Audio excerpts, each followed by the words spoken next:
আমরা এখন আনুষ্ঠানিকভাবে আমরা এখন শাহাদা পাঠ করব ইনশাআল্লাহ।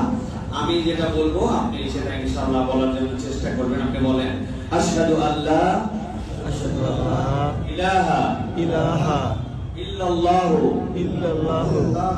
ওয়াহদাহু লা শারীকা লাহু ওয়া আশহাদু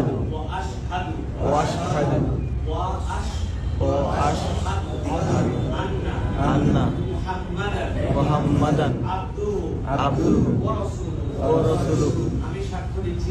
আমি সাক্ষ্য দিচ্ছি যে আল্লাহ ছাড়া কোনো ইলাহ নাই, মালিক নাই। মুহাম্মদ সাক্ষ্য দিচ্ছি যে তার রাসূল এবং বান্দা। আলহামদুলিল্লাহ।